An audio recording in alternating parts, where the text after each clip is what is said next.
So take a few minutes to refresh the motivation you generated earlier today, the motivation to be of benefit to all living beings who have been beneficial to us and will be beneficial to us all the way up to enlightenment, and wanting to repay their kindness, benefit them in return. And the best way to do that is to bring ourselves to the state of enlightenment. And then we'll be in a position where we can help others do the same. So see if you can think that that's your reason, your motivation for being here and participating in this session.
So at last year's EML, I was asked to give a couple of talks, and I did talks on the topic of afflictions or delusions, and a number of people expressed gratitude for that. They felt that was very valuable, so I thought to do it again this year. And yeah, it's actually one of my favorite topics, talking about how to work on the mind and bring about positive transformation of our mind, decreasing our afflictions or delusions and increasing positive qualities. And I've taught this many times in different contexts, sometimes in a 1 week or 10-day retreat where I could really go into a lot of depth with it. And each time I talk about it, I do it in a little different way, depending on the audience, depending on my state of mind. Today I was actually a little confused, a little hard to organize my thoughts. So I hope what comes out will be useful. So this is a really important topic, working with afflictive emotions, afflictive states of mind.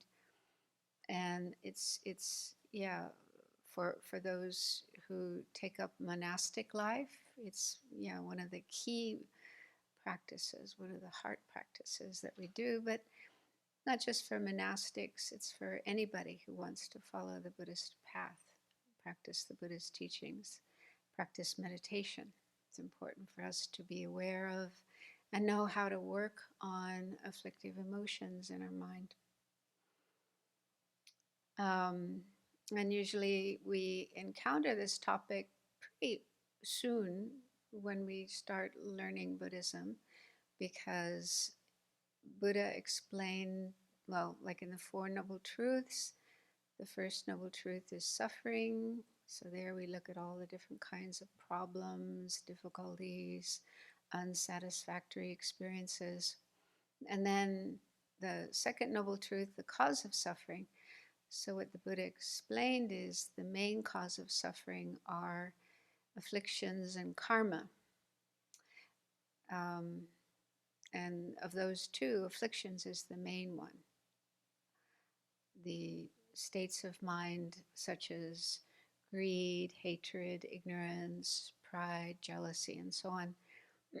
So these aspects in our mind Those are the main cause of suffering. They disturb our mind, and they also motivate our actions. Not all of our actions, but they can motivate some of our actions, and that's when we create negative karma that leads to suffering in the future.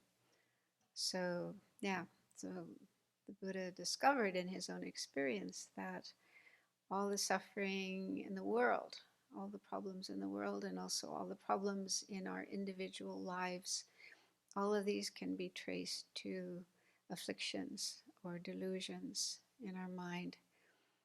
Um, and so, if we want to be free of suffering, we want to stop suffering for ourselves and help others to also stop suffering. This is what we need to work on. And I've also heard a few times when the Dalai Lama is giving teachings that he says that the essence of Buddhism is transforming the mind in the sense of decreasing and eventually eliminating the disturbing emotions and increasing the positive ones, the constructive states of mind like love, compassion, and so on. So this is really the essence of Buddhism, the most important aspect of Buddhism, which I find really helpful. Because Buddhism, especially Tibetan Buddhism, is so complex, right? I mean, there's all the different practices, different mantras, and different meditations, different texts to study, different images to visualize, all the different Buddha figures. It's very, really complex. And so sometimes it can be a little overwhelming, especially when you first start to learn, trying to learn Tibetan Buddhism. Wow, there's so much. But yeah, to understand that the whole point of all of these different practices and teachings and deities, images, and so on is to bring about a positive transformation of our mind. So it's kind of very nice. Oh, yeah. Okay, that's what it's all about. It's kind of helpful to think that way. But then, when it comes to this topic of afflictions, many of us come to Buddhism from other cultures.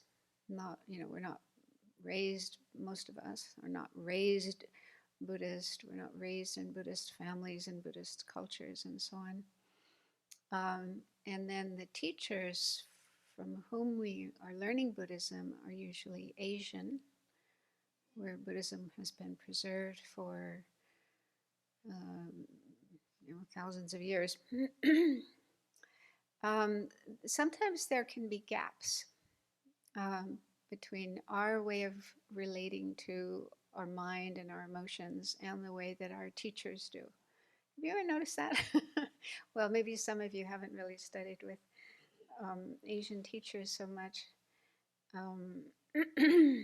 But yeah, my experience is I kind of jumped in at the deep end when I was very young. I went to Dharamsala in 1973. I was 21 years old at that time. And I really just kind of dove into Buddhist study and practice to the best of my ability. And at that point in time, there weren't many books on Buddhism, only a small number of books in English about Buddhism. And there weren't many Western people who had been studying and practicing Buddhism and sort of had a good understanding of it and could interpret what it was all about. And so, yeah, it was mainly learning from the lamas. And I mean, I have no regret about that. I met some really wonderful, amazing teachers. And yeah, so it was fantastic that I had a chance to meet them. But still, there's like this culture gap between their culture and where most of us come from. And yeah, so I had to like learn how to interpret things on my own. And I made a lot of mistakes, learned from my mistakes. And so I like to try to share what I've learned with other people so that hopefully I can steer them away from those mistakes and steer them in a direction that's more helpful when it comes to working with our mind, working with our emotions. And so, yeah, I mean, it's like um, we are coming from a different background than our Asian teachers, but also each one of us has our own individual experiences, right? So, depending on the family that we're born into, our mother, our father, our siblings, and the family dynamics, and so on. And then some of us are raised in another religion, usually some form of Christianity or Judaism. And so, all those experiences influence us and how we work with our mind, our thoughts, our emotions. And then as we go through life, we have different experiences, like in school, with our friends, the people in our neighborhood, the people in our town or city, and then our country, you know, a certain culture that our country has that will affect us and influence us and so on. So according to the experiences we have in life, then we come out with different ways of thinking and feeling and, and different kinds of emotions. And then on top of that, um, we also bring with us imprints from past lives. So, according to Buddhism, we don't come into this world as an empty slate, like some Westerners believe, but we come in with a mind already full of imprints from past lives, karmic imprints, and those will also influence us and the way that we respond to things and, our thoughts, our feelings, decisions that we make, and so on. So, for example, in my case, I come from a family where there were 5 children, and my parents were Catholic, and my father, particularly, was kind of strict Catholic and really wanted to raise his family in that religion. So we went to Catholic schools, we went to church every Sunday, so pretty strong influence from the Catholic Church.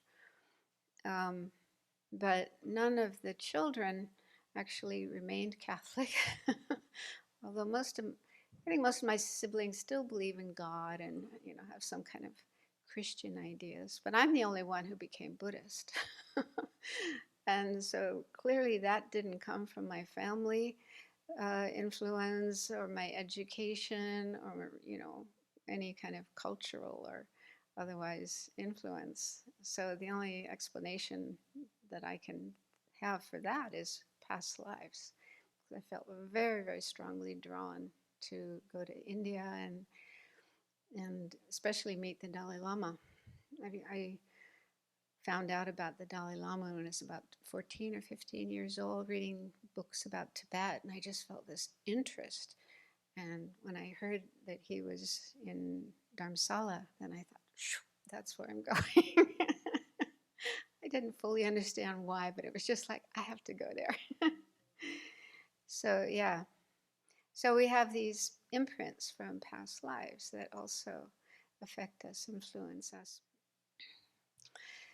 And so, again, even though each one of us has our own individual experiences and thoughts and feelings and emotions, I still thought that it might be helpful if I were to share with you some of the things I've experienced and learned along this journey that I've made working with afflictions and disturbing emotions. Yeah, so when I first started learning Buddhism, like I say, I was very young and learning from Tibetan lamas in the Tibetan library in Dharamsala. And there weren't many Western people at that time. There's a lot now in Dharamsala, but then there was probably, I don't know, 20, 30 Western people studying Buddhism, learning Buddhism from the lamas. And yeah, I was so yeah interested in learning as much as I could. And for the most part, I did agree with the teachings that I was learning, although I did have a lot of questions and doubts. But I was very shy about asking my questions. Venerable Damsha today was talking about a resume. I didn't really have a resume. I was a college dropout, and I had just done a few kind of low-paying jobs to earn enough money to start traveling. And when I was going to classes in the library, I was sitting alongside people with PhDs and people who knew Tibetan already and were translating texts. And I just felt like I was this little, nobody who didn't know anything. So I was, yeah, too shy to ask questions of my teachers. Um, so I also I had mixed feelings about having questions and doubts. Like maybe it's because of my Catholic background where, you're not really allowed to question. You just have to believe whatever you're told. What is said in the Bible, what is said by the church is truth.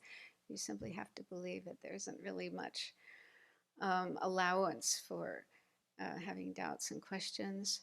So there was also some feeling of guilt. I felt guilty about not being able to believe everything that I was hearing, even though, of course, the Buddha did say, that we shouldn't just blindly believe his teachings, but we should check them in the same way that a goldsmith checks material to make sure that it really is gold before buying it.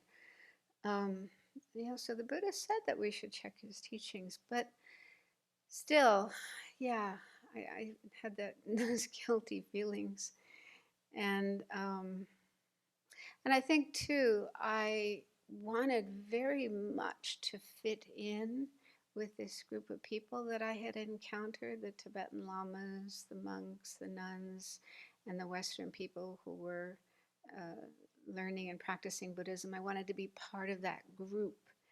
And that's another factor that can sometimes cause us to sort of maybe hide doubts that we may have. We may think if I express this doubt, then people will be shocked with me and reject me and I'll be kicked out. Right? So that's another factor that can sometimes make us hesitant to ask questions or express doubts.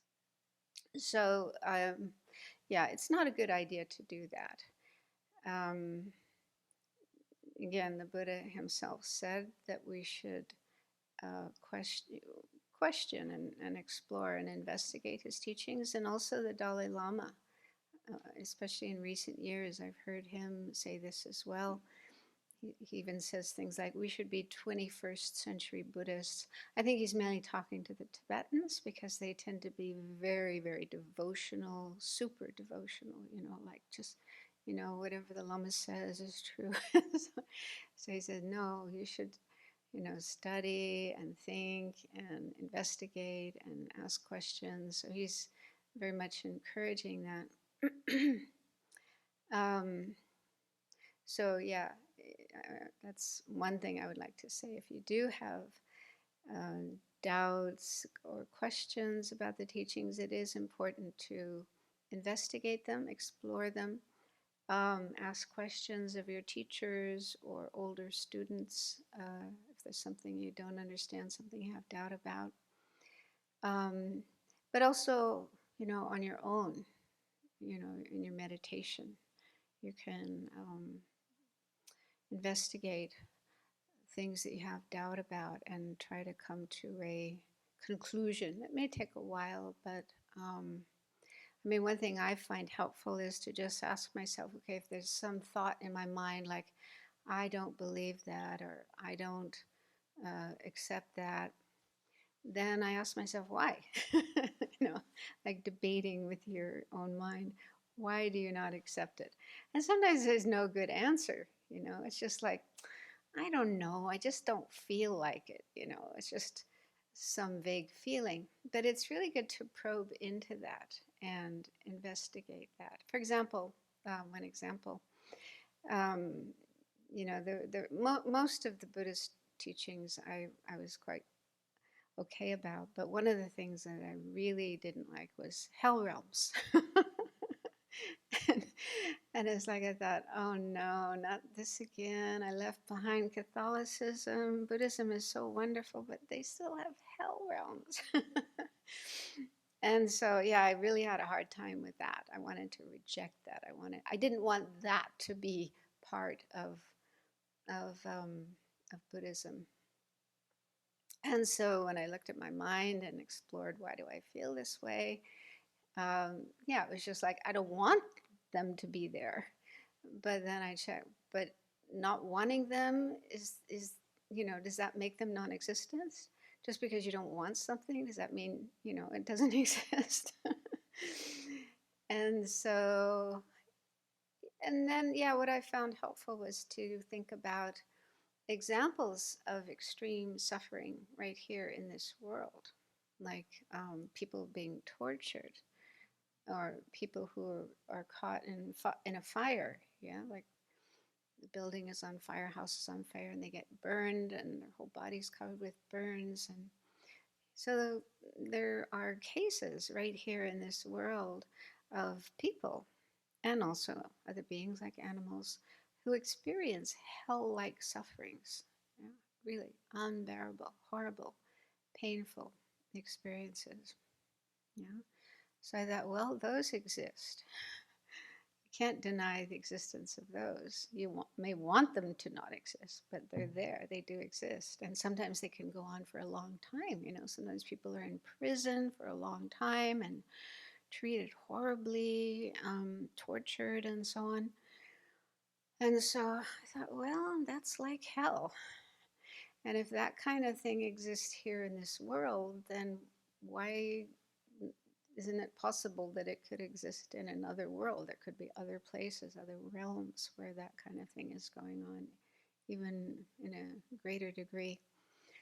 So, yeah, so that's just one example of how I looked at one of my doubts and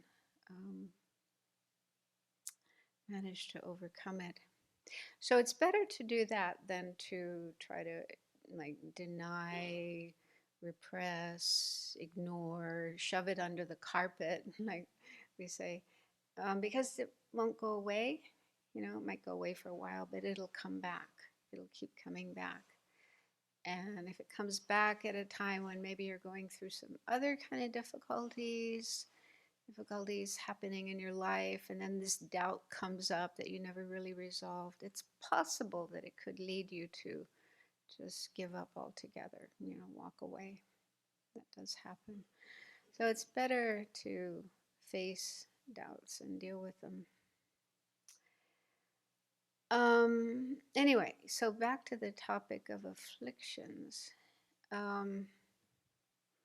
So with this topic, and also with karma. I was talking yesterday about karma in the class of Lamrim. Um, it's possible that, we may feel some discomfort with these topics, learning about all the different negative states of mind that we have, and also learning about the different kinds of negative behavior that we may do. Um, it's possible that we may have the feeling almost like there's a person standing above us with a stick ready to hit us if we make a mistake. Yeah? Like, I don't know if you know what I'm saying, but what I mean is it's not a comfortable feeling. With certain topics like love and compassion and Buddha nature, they're very joyful to listen to and learn about and think about. But with some topics, like afflictions and karma, it may not bring up so much joy. It may be more like a pain, like, oh no, this again. And all these little details about how we can make mistakes and go wrong. And yeah, so it can make us feel a little tight, tense, and restricted. And we may even feel some resentment towards the Buddha and or our teachers for talking about these points and emphasizing them so much. You know, some teachers will talk about them again and again and again, like really, you know, forcing us to look at them. I don't know if anyone has ever felt that way, but yeah, I can see a few people nodding their heads. Okay, so I'm just saying it's possible, maybe not for everybody. Um, And it could be helpful to try to understand why we feel that way. Where is that coming from? It may be due to our background, again, our family situation, maybe the way that our parents raised us, or a previous religion that we were raised in. You know, maybe the teachings on karma and afflictions trigger off some of those memories, or remind us of some of those experiences that we had, and so we're bringing in kind of old baggage from the past, and if somebody who's raised in a different culture, different family situation, maybe like a situation where most people are Buddhist, the family's Buddhist, and so on, and people are exposed to these ideas from the time they're children, then they don't have that same kind of feeling. So it could be due to, yeah, factors in our life, conditioning in our life, that we feel that way. And so I think if you do have feelings like that, then it's good to try to change them and learn how not to see those teachings like karma and afflictions as something restrictive, something that's making you feel tight and tense. Because I don't think it's the teachings themselves that are doing that, but it's rather the way we approach them, you know, our attitude towards them. And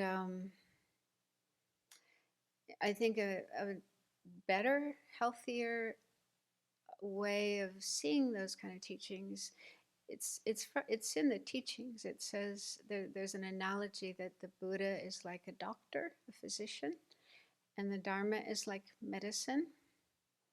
And so I'm sure we've all had very nice experiences of being sick and going to a doctor, and the doctor is very kind and very compassionate, very attentive, concerned about us, and checking, you know, what we have, and then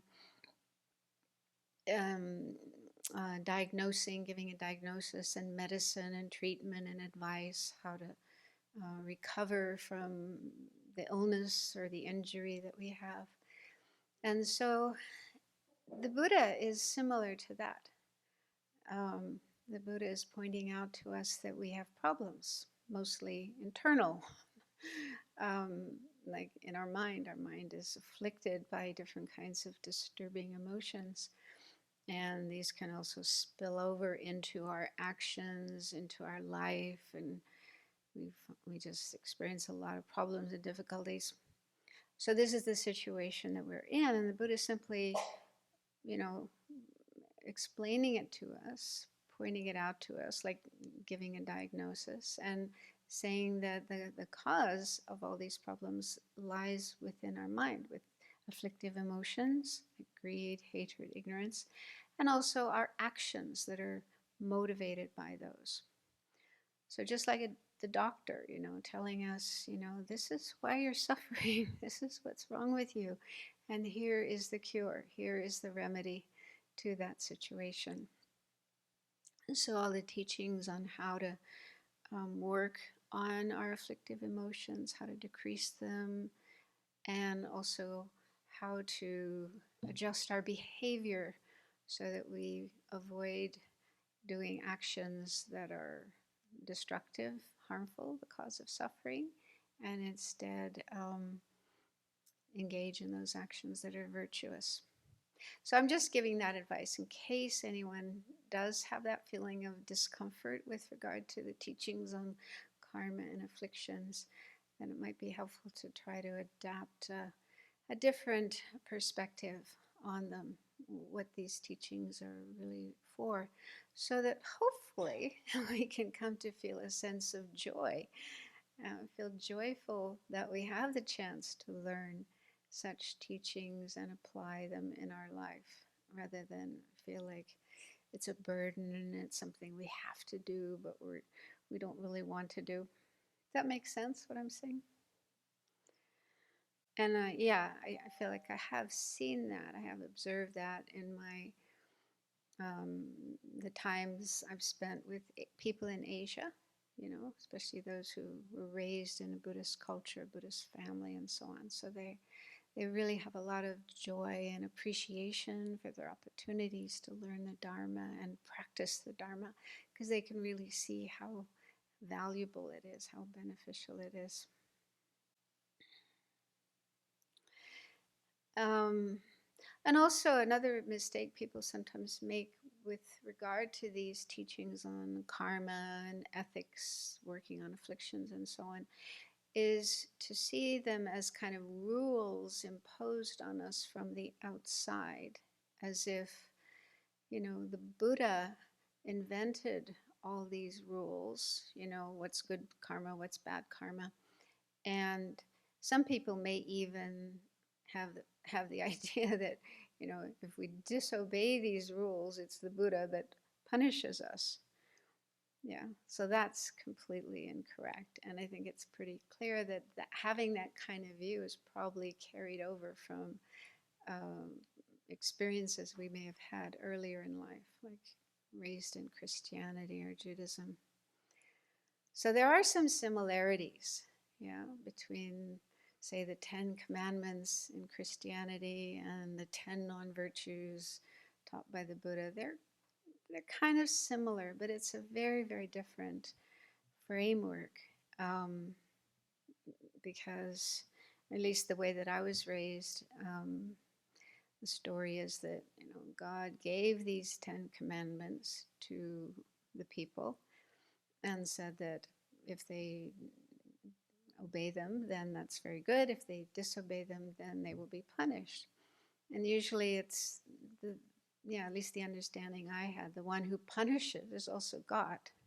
Right? So he's the creator, but he's also the one who punishes if you make a mistake. So it's not at all like that in Buddhism. Completely different. The Buddha didn't invent karma. Karma is a natural law. It's like a law of nature, similar to you put a certain seed in the soil and you water it and take care of it, it will grow into a certain type of plant. So tomato seeds bring tomato plants, pumpkin seeds bring pumpkin plants, and so on. It's never any other way. So in a similar way, when we do actions, certain types of actions are planting certain types of seeds in our mind. And when the right conditions come together, those seeds will ripen in the form of experiences, either pleasant experiences or painful experiences. So it's just the nature of the seeds that we plant in our mind by the actions that we do, the thoughts that we have, and so on, that our experiences come about. So it's not something operated by any divine being. It's just the natural course of things. Another analogy that's helpful, I think, is the food that we eat. Depending on the type of food we eat, then there will be different outcomes. If we eat, a lot of greasy, oily, salty, sugary junk food, okay, then, and that's all we eat, then we'll probably have a lot of health problems and not a very, not a healthy body and probably not a very long life. On the other hand, if we eat healthy food, we eat a lot of vegetables and fruits and whole grains and so on, and not eat too much and exercise and so on, then the result will be having a healthy body and probably a longer life.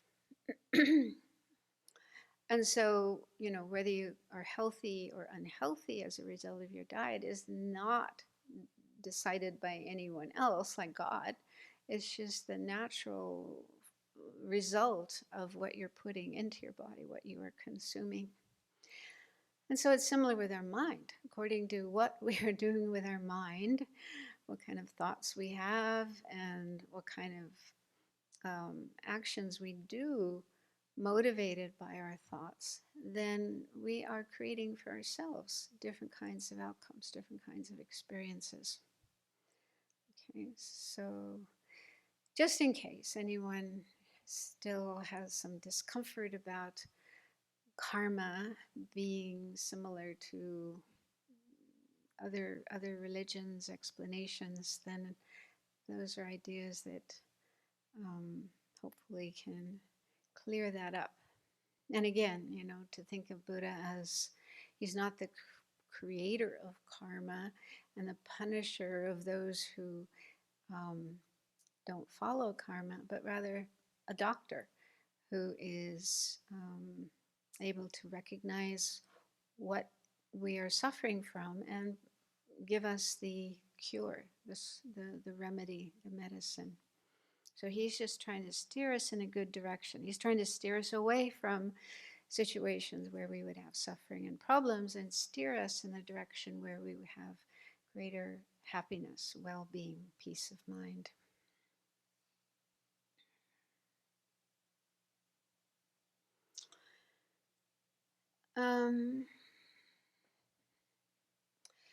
So another thing that I came to understand over the years is that although there are certain kind of basic afflictions that everybody has, like anger, so everyone in the world, everywhere you go, people get angry, and also attachment, desire. So certain afflictions are common, kind of universal. But there do seem to be some that are either unique or at least more prevalent in certain cultures and maybe less so in other cultures. So, one example of that is hating oneself, self hatred, self loathing, self criticalness, which people in the West are very prone to, right? Many people in Western cultures, not only here, other places as well, but seems to be pretty prevalent in our cultures. And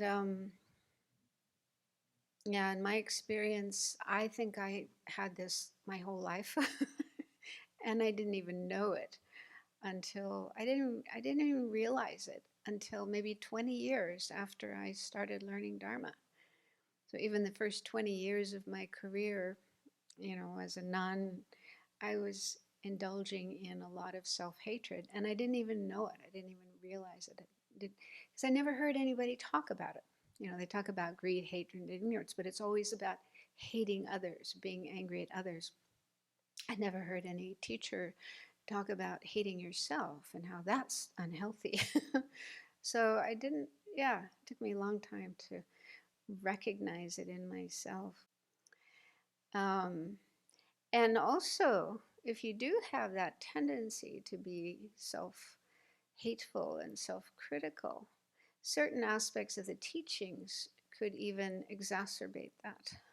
For example, when you hear about all the afflictions you have, I mean, you may have thought you were bad before, but then once you learn about the 84,000 afflictions, I mean, they never actually enumerate all of those. But anyway, there's, long lists of different kinds of afflictions that we have in our mind. And also karma, different kinds of actions that we do that are non-virtuous. So when you hear those teachings and then you see them in yourself, then you have even more fuel with which to criticize yourself and hate yourself and feel bad about yourself. And I don't know, there's a story, some of you probably heard this, that back in the early 90s, I think there was a conference with the Dalai Lama and maybe some other lamas and some Western Buddhist teachers and therapists. And they were talking about teaching Dharma in the West. And one of the teachers, I think it was Sharon Salzberg, um, talked about, she gave a little talk about teaching loving kindness, meditating on loving kindness. And she said that when you teach that type of meditation in the West, you need to teach people to have loving kindness for themselves. It's not, in Tibetan Buddhism, it's not traditionally done. Yeah, usually you develop loving kindness for everybody else, but there's no mention about yourself. But she said, yeah, in America, you do need to teach people to have love for themselves because so many people hate themselves. And the Dalai Lama was listening, and he was like, what? Like he couldn't understand what she was talking about. And the translator, I wasn't there. I didn't hear. I'm only relating a secondhand story, but apparently the translator talked to him in Tibetan for a while before he understood. He just couldn't understand the concept of self-hatred. And he was like surprised, and he looked around all the people in the room. And he said, "You mean there are people who hate themselves?" And then he asked the people in the room, "How many of you have this problem?" And almost everybody put up their hand. And these are people who are teachers, and many of them were therapists and professional people. And so it sounds like, from what I heard, that His Holiness just was unaware that this was a problem, that this is something that people experienced. And since then, I mean, especially in recent years, he does address it. And when he teaches, especially in the West, he talks about how important it is to have compassion for yourself, to have kindness for yourself, and so on and so forth. But traditionally, that is not part of, Buddhist teachings, Buddhist practices. And so, yeah. So that's just one example of an affliction. I guess I could say it's an affliction. Yeah, because hatred is hatred. Whether you're hating somebody else or you're hating yourself, it's still an afflictive state of mind. And if you're indulging in it, maybe hundreds of times a day, then it's not healthy. And also very difficult to be happy, have, really happy, joyful mind. If this is going on, I can tell you for sure from firsthand experience, you can't be happy as long as you're hating yourself. Yeah, so that's one example of an emotion or an affliction that is quite prevalent in our cultures, but not in Tibetan cultures. They don't seem to have that problem. And another one is depression. Um, Again, they don't, it's not really talked about in traditional teachings. They don't talk about depression as as an affliction or as a problem and how to deal with it. But again, that's so prevalent in our culture. But it's also, I think it's growing around the world. As far as I know, there's an increase in depression.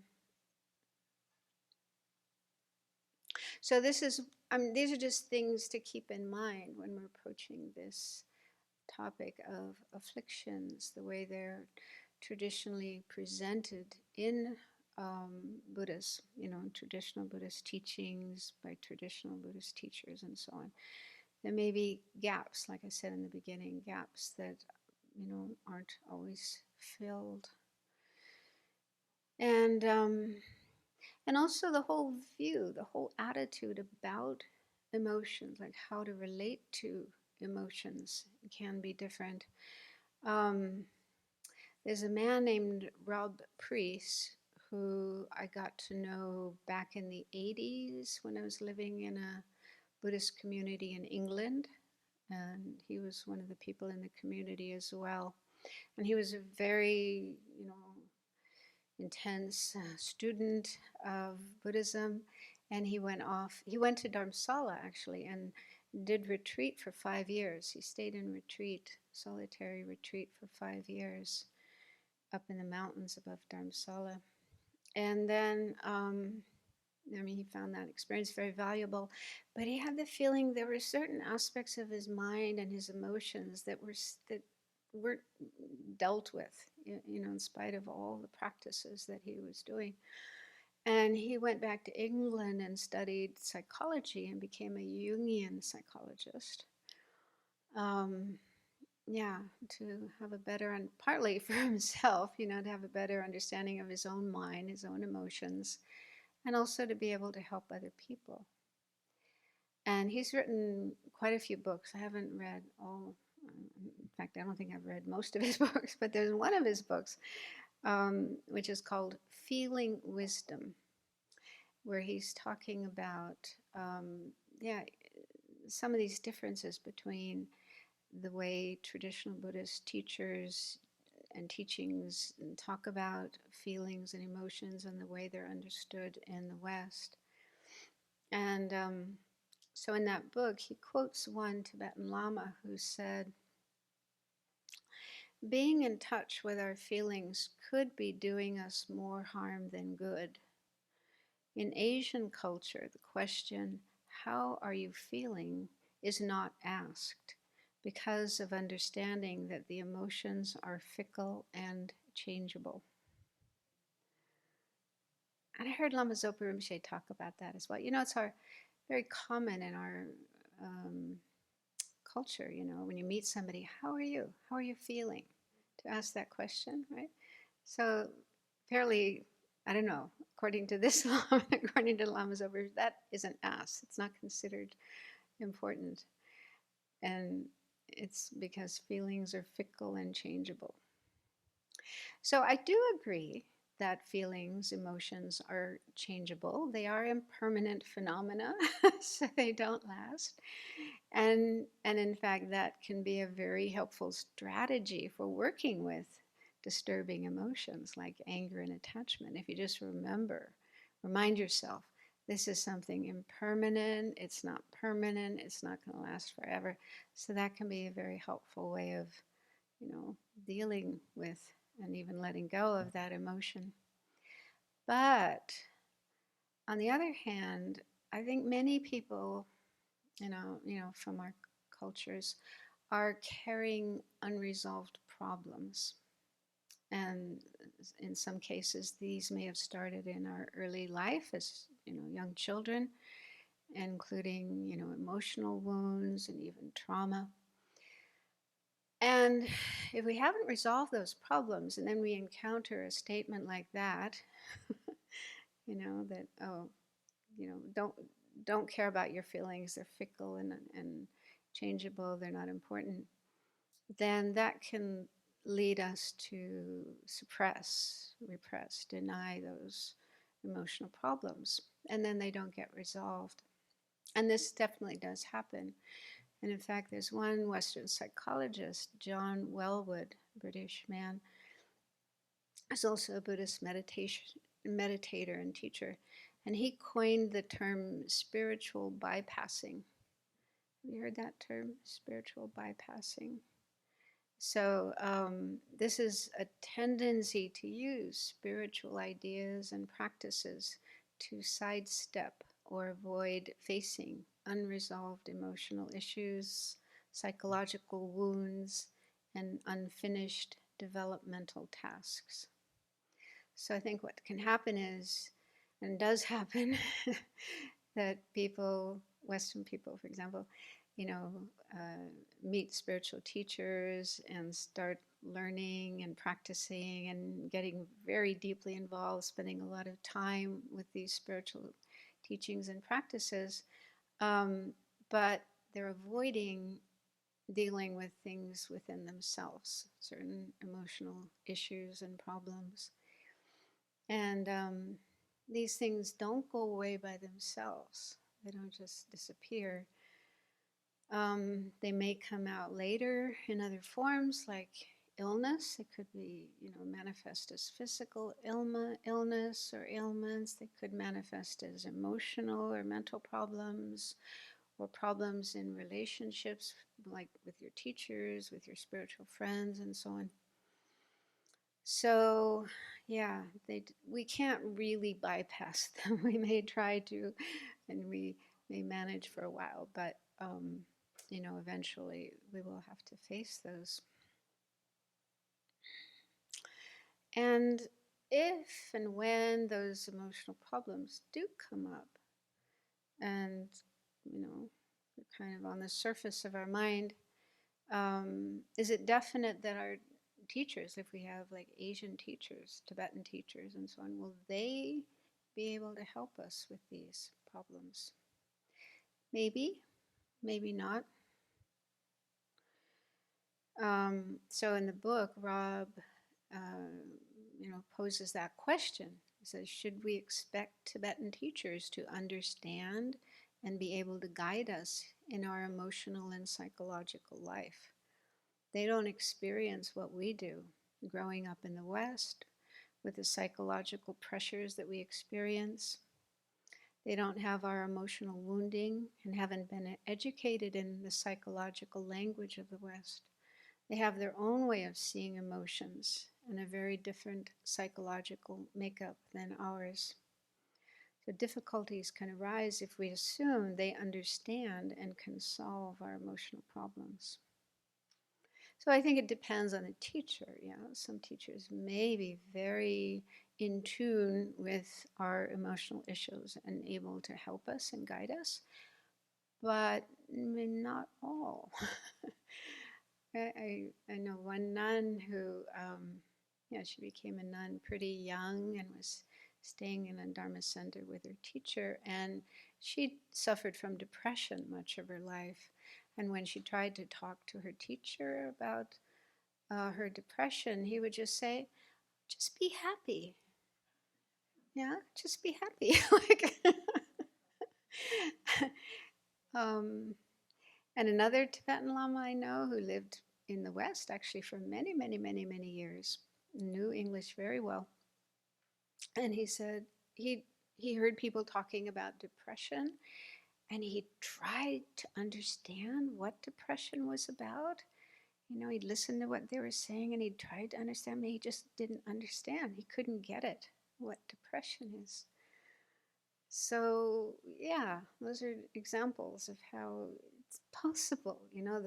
The Lama may be incredibly knowledgeable and loving and caring and so on, but they're coming from a very different situation, worldview and culture and life experiences and so on. So, yeah.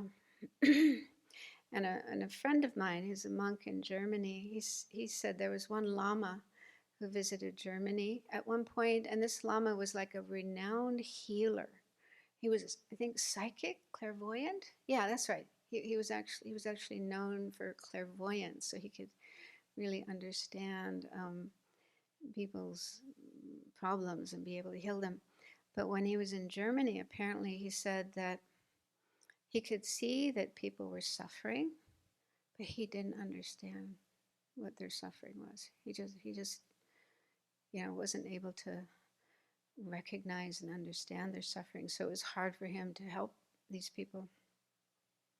So I think these are illustrations of how, some teachers, at least some Asian teachers, may simply not be able to understand our psychological problems and be able to help us with them.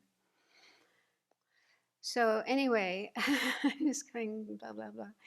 These are just sort of random thoughts. But I mean, one thing that might come out of this is if you do have emotional problems that you feel are not being addressed or not being touched even by your practice or even by your discussions with your teacher and so on and so forth, don't feel that Buddhism and Buddhist practices will necessarily have everything you need to be able to deal with your problems. Yeah. I mean, some teachers actually have that view. They're very critical of Western therapy, Western psychology, and encourage students not to go and see therapists. But, that kind of view that all you need is Dharma. Buddhism and Buddhist meditation, that's all you need. You don't need anything else. Everything you need is right there. So that may not be true. It may be true for some people. Yeah, it may be that some people's experience, that's all they need. They're able to work with their emotional problems and do very well just with Dharma. But not everyone. Yeah, not everyone. So, yeah, if you do feel that, yeah, something missing and certain things are not getting dealt with, it's fine to just temporarily seek help outside from therapists. And yeah, because Western psychology, Western therapy grew out of Western suffering, right? The kind of, emotional, psychological problems that we in the West have. And so I don't know about every therapist and every type of therapy.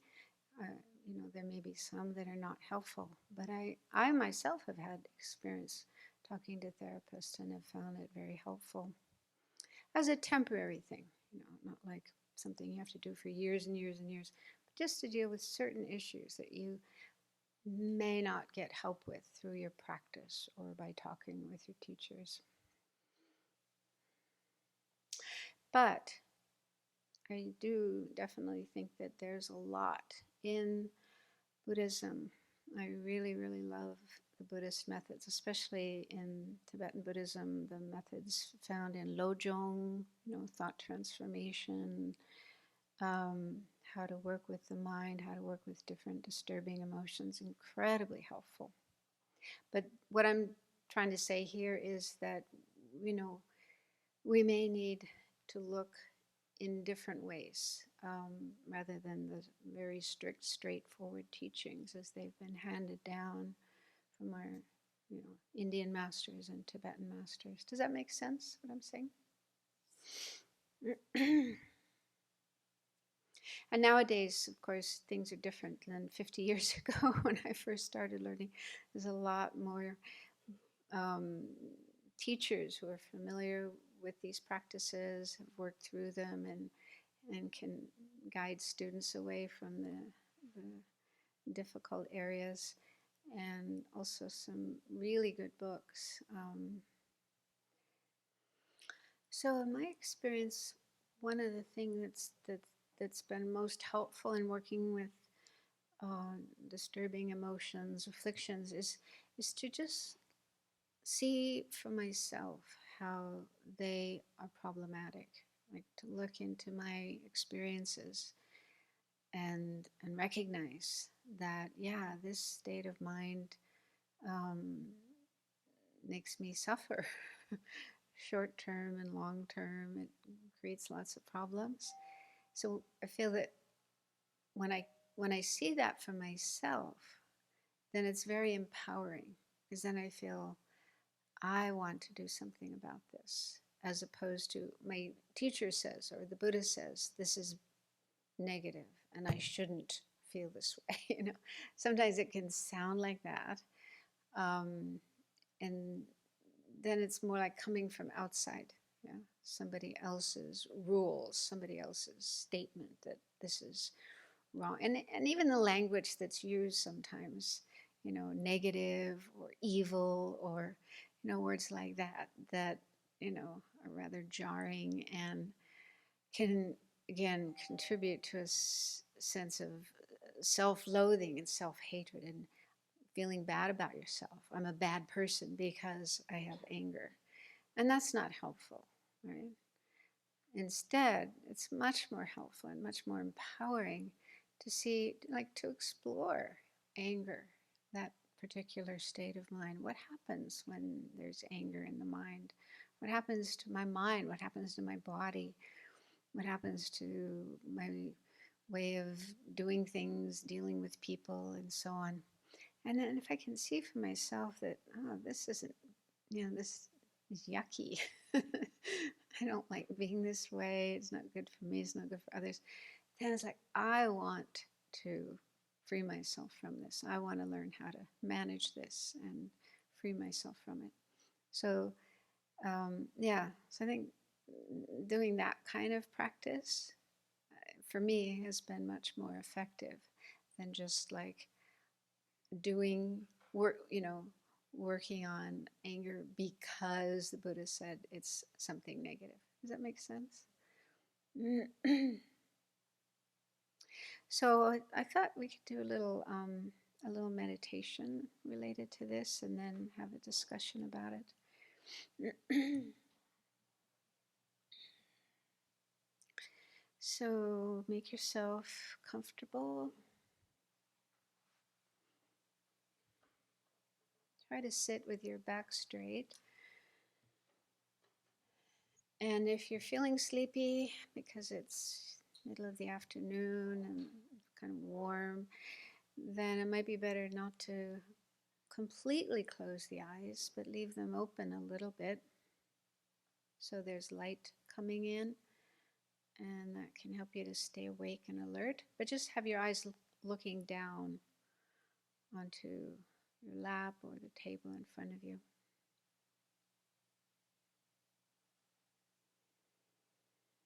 And take a few moments to settle down, be comfortable, and also for your mind to settle down in the present, the here and now, not thinking about other things unrelated to what we're doing here.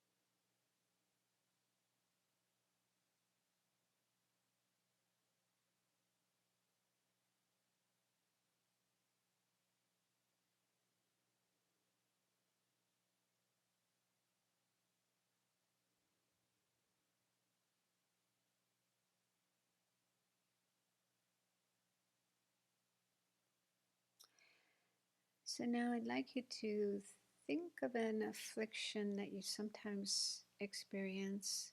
It could be anger or attachment or jealousy. And see if you can recall a specific instance where that affliction came up in your mind in a relatively strong way, such that it influenced you, your mind, and your behavior.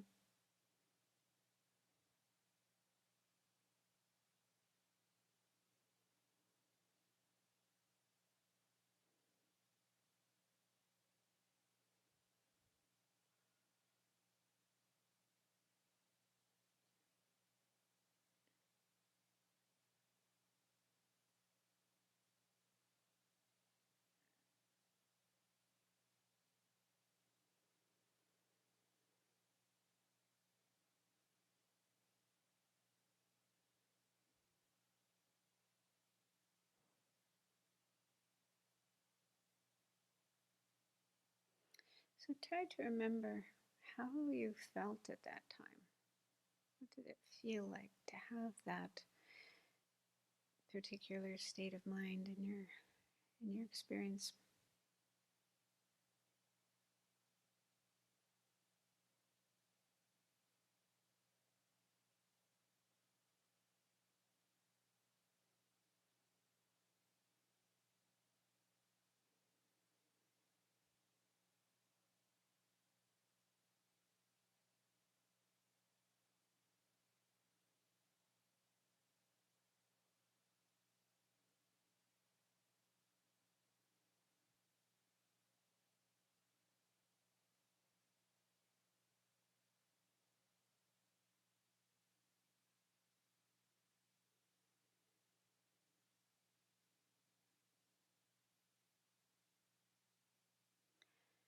And also check how you feel now looking back on that experience.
And reflect on the impact that experience had on you.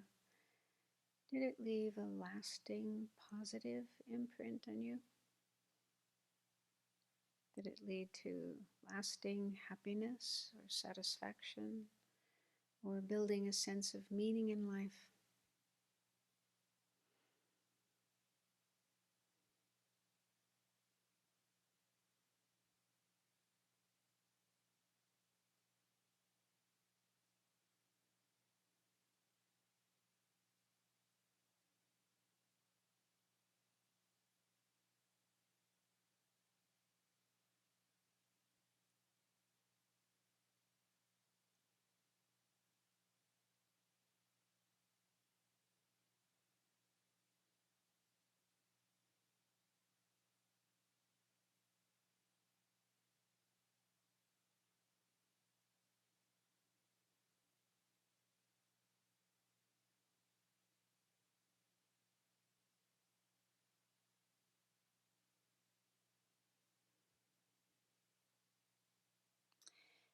Now see if you can remember a time when that particular affliction influenced you in your actions and making of decisions.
And ask yourself, do you think this affliction helps you to make good decisions and act in positive ways?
Yeah, would anyone like to share something with the whole group that they found valuable, meaningful? What? I should duct tape my mouth closed whenever I'm irritated. That's kind of extreme. Too frequently, So go put yourself in the corner. Yes, yes, I should. Yeah, what? The naughty chair or something like that. Yeah. Preemptively. Take deep breaths. Go for a walk in the woods. Connect with nature. Those are kind of nice. We were talking about the different kind of there are different feelings. With attachment, there's a certain feeling of pleasure, and with a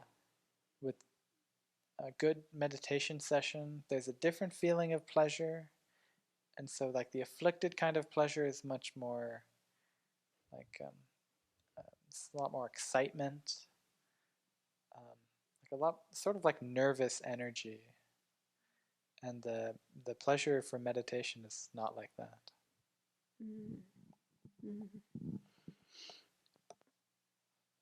Yeah, there's this thing I came across in a book by Ayakema. I think it's called Being Nobody, Going Nowhere. She studied with mainly teachers from the Theravada tradition, Sri Lanka tradition, and she mentions four kinds of happiness. And the first is happiness from sense pleasures, like eating delicious foods, listening to nice music, and so on. And it is a kind of happiness, but not so ideal. And then the second, she calls it divine happiness or deva happiness, and it's happiness that comes from developing love and compassion, like the four measurable thoughts. But I think included in that could also be like, yeah, when we practice meditation, we have a pretty good meditation session. We feel calm, peaceful, contented, satisfied. It is a different level of happiness, more sort of pure and satisfying. And I think the first type of happiness also is more related to the ego. Yeah, I want this nice experience. Oh, this feels so good to me, so much. Whereas, you know, the second type of happiness, I think our sense of self is more subdued, not completely gone, but not as kind of strong as, yeah. What is your name? Wesley? Okay, okay. So me and Venerable Kunga, right, and Mike were talking, and one thing that we brought up was the idea how a lot of the times our afflictions sort of feel justified, about how we sort of feel like, oh, I'm feeling this way because I should feel this way, or I'm feeling this way because that is like, objectively appropriate to feel this way in response to this situation. And I also thought about like, in terms of with like when I see other people when they have some sort of afflictions, I feel like, and I don't know if this is just like like me sort of giving myself like more scrutiny or whatever, but where it almost seems like other people almost get more of a pass for their afflictions than I feel like I get a lot of times in life. If I see people like fighting and then they just like like that's just who they are. And then if like the second that same affliction comes out of me, suddenly like everyone's like, oh, like it's horrible. So but then I kind of like think about, and like when I'm thinking about it, it's like it's good that we that our afflictions aren't justified, that afflictions like that we don't get a pass for them, because at the end of the day we could see that these cause our own suffering, and we don't want to be led into the false belief that this is okay, and that this will actually produce some sort of lasting well-being or lasting fulfillment. Yeah, do you feel that, like, from society, culture, and so on, there's support to be afflicted, to get angry, to be jealous, to have attachment? Certainly, attachment. I mean, we're kind of encouraged all the time with advertising and media and so on. Yeah, encouraged to have more and more attachment, get more and more things. So, yeah, does it seem like if you want to take the path of working on reducing afflictions, overcoming afflictions, you're really kind of going against the stream, doing something really odd from society. Yeah, does it seem like that? Yeah. So our group actually discussed about getting anxious or like with items like this is mine. But I also noticed that, especially in the setting in the monastic environment, that sometimes things are being amplified. It's like highly sensitive, or is it because of things as being amplified, or because my awareness is stronger? What do you mean things are amplified? You That mean in means that your experience, it experience. seems bigger and stronger in You're this kind right. of environment? Yeah, just like single things, it's just maybe something's being misplaced or being like conflicts, and you can view it as like this is super, very, very a large problems. Yeah, this is what I actually encounter, especially in the settings here. But at home, probably it's not like this. Yeah. Yeah. Does anyone else feel that way? Yeah. I mean, it sounds like when I think of being in retreat, when you're in a retreat situation. I mean, maybe not all of you have had the chance to do solitary retreats, but when you're in a solitary retreat situation, everything is super amplified. But I think it's because you're by yourself most of the time and you're not doing other things, not going here and there and communicating with people and doing internet. So you're just with yourself and your experience all day long.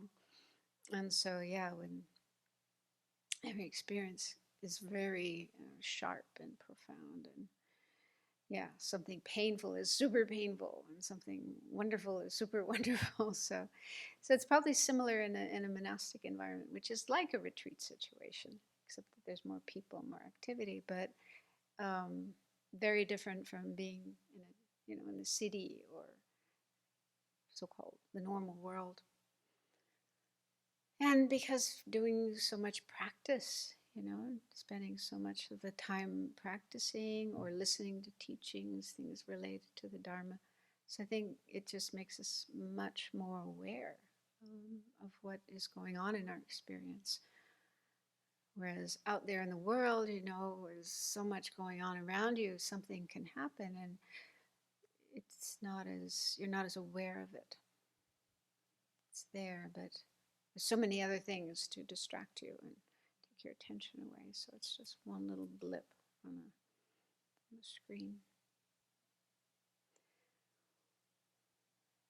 I mean, that's part of the practice, is to be in this kind of situation where we can see very clearly our experiences so that we can recognize which ones are helpful and constructive and leading us in the direction we would like to go in, and which ones are harmful, destructive, taking us away from where we want to be. So we need to be able to see that clearly so that we can then work on our mind, see what we need to work on. How do you fold that awareness of the suffering into offering service? Did you say fold? Fold that awareness of, Fold. right. Put those two Bring together. the awareness. That I'm suffering and I'm doing offering service at the same time. You mean is your suffering related to offering service? Or it could be just the it's blah there blah already, blah and then blah you have blah to blah. do offering service. Yeah, What? yeah. Sorry? No, it could be just the blah blah blah of whatever, and slowing it down enough. I'm thinking about more in the real world, but blah blah blah of I have to get this done, and then it just gets to be really tight, feeling forced, and then there's no space, there's not as much joy. So the offering service gets kind of contaminated. So you're saying that you've got some affliction and you're suffering and you want to be able to work on that, Yeah. but you're having to do this other work. Da. Right. So it's like, so it's kind of making it hard for you to do this inner work that you need to work on. Somebody else want to talk about that? You probably had experience. Use your service to work on it is really a major thing. You might have to be creative depending on what it is, but it can depend on what the nature of your service is. If it's something that's more manual, I think that's easier to work on the mind alongside. Whereas if it's something that is more of a mental activity, that can be hard to split your mind in that way. But I think even within that, if you can, as you're getting started, set a motivation.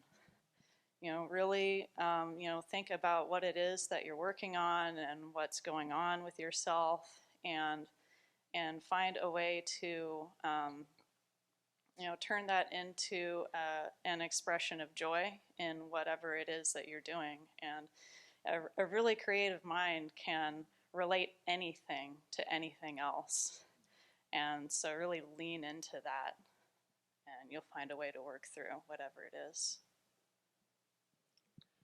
If you're doing work that involves cleaning, cleaning or clearing out old branches in the forest or things like that, then you can think, this affliction that you're experiencing, this suffering you're experiencing, you're not the only person in the world that has it. There's so many other beings, so many other sentient beings experiencing that as well, and that's keeping us in samsara.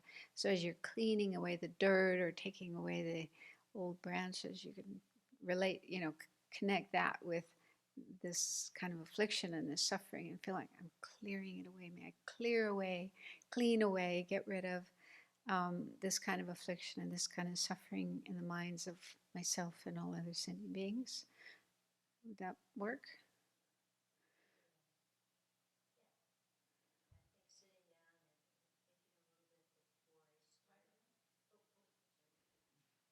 sometimes I'm doing jobs that are like over my head.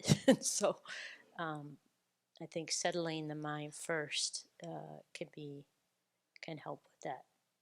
And that would be a good way to just get the fear out of the way or whatever first.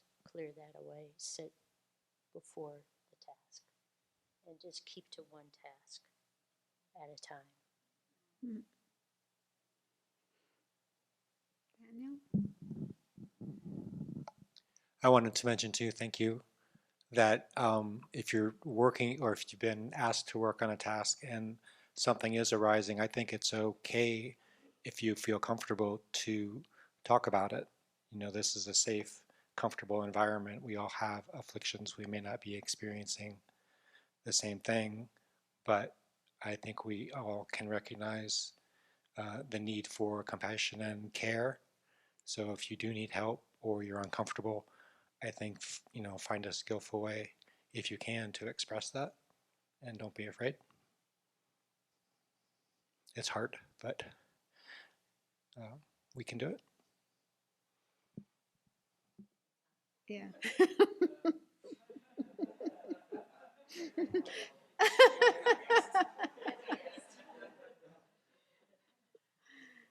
Yeah. But if you get experience doing this here, then maybe it's easier to apply it at home as well. And yeah, I mean, what do people do? Have stressful, 9 to 5 jobs, and they've got some kind of suffering going on inside of them. They take time off, or they just shove it down and carry on with their work, or Yes, I take a sick day. Sorry? Huh? If there aren't too many meetings that day, I take a sick day. If there aren't too many. If there aren't too many meetings, I work on an office job, And so sometimes my days are full of meetings, and on those days I just try to focus on what other people need and try to meet their needs. But if it's not very full, or if I can move something, then I will take a sick day and just work on my mind. Mm-hmm. I'm very lucky for that. Three per year? Yeah, there's one guy who used to come here sometimes, and he was doing tech work, and in a big, like, I think everybody was in a big room with cubby holes, and yeah, but they had one little room which was like, what do you call it, like a private room, just like a little telephone booth or something very small that you could go and sit in if you needed a break. And so he would get permission to go in there and meditate. He used to do his meditation in there because he had to, just being in that kind of situation all day long. People talking and so it's nice that his work place offered that option. I've got another thing to add to that. My workplace created what they call a mindfulness room. And it's got like 3 sections in it. There's like the last one actually has like zafus and zabutons in it, so you can go in there and meditate.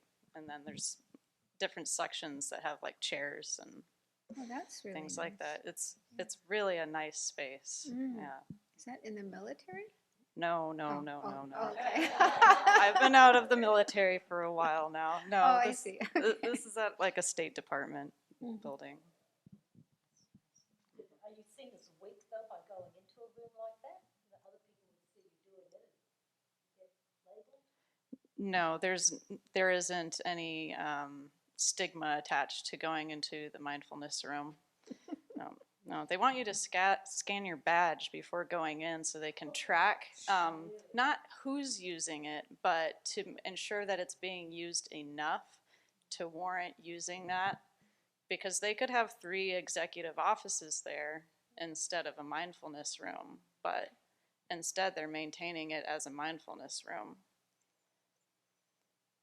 And I just feel really grateful for that they chose to invest that way. It's been around for years.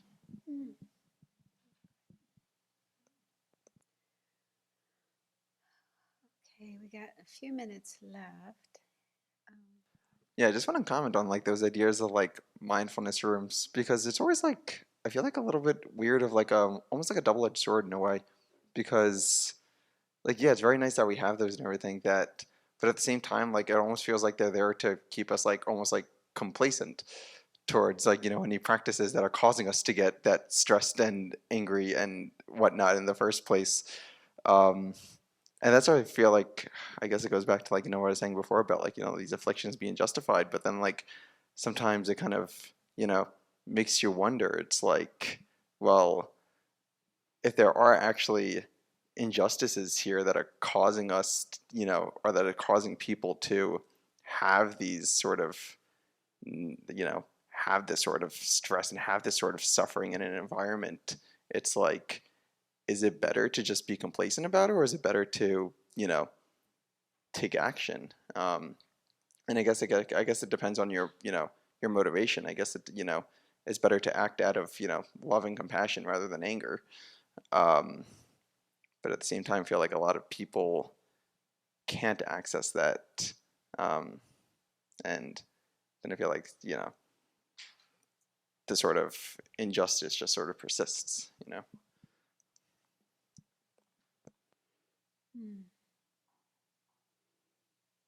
Yeah, I don't have too much experience with ordinary workplaces, so I don't know what they're like. I guess there's all different situations. One person who came here, who comes here quite often, she said in her workplace, the atmosphere is very harmonious, very healthy. People work together very well and get along very well. But yeah, I'm sure there are workplaces where, like you say, there's injustices and people having unhealthy attitudes and office politics and all kinds of things. So yeah, I don't know if the workplace has opportunities for you to bring those up in an appropriate way to the appropriate person and have them addressed. I mean, that would be the ideal thing, rather than just having to stuff it and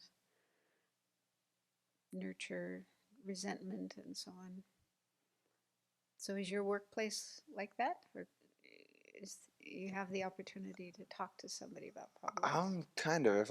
It almost feels like my workplace. It almost feels like there's a little bit of like I don't know. It feels like there's like a social stigma towards, trying to, I guess, be healthy in the workplace, but then at the same time, like there isn't like, I guess like it isn't like, like codified. Like for example, like at my office, I like to go for walks during my lunch break just because it helps me clear my mind, everything that, and helps me just get out of the office, helps me enjoy the weather outside.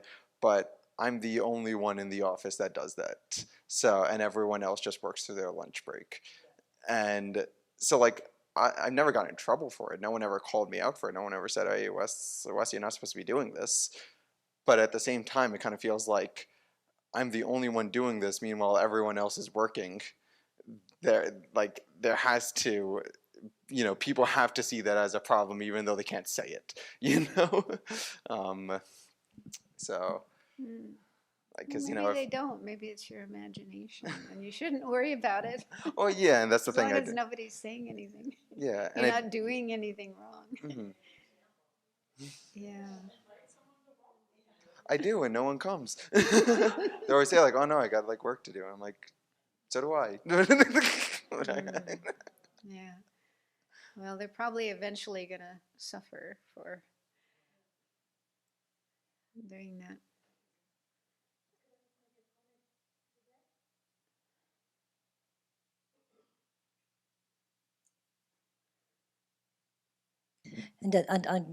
When I was younger, that you when you're younger and there's senior people above you, you do feel a bit uncomfortable if you're doing something that everybody else isn't doing. Like what you're talking about, and even though it's probably even if it's encouraged, you'd still feel awkward doing it because everybody's sitting at their desk, having their lunch and working. That as I got older, I sort of realised that by taking a break, I actually become more efficient. And so and I guess at that stage, when you get older, you don't care anymore what other people think about you. I'm just here to do a job, and yeah. So yeah, and when I realised that I actually do better when I go back. Because if you work through lunch, by the time you get to the end of the shift and they want me to write all my notes, like, I'm fried.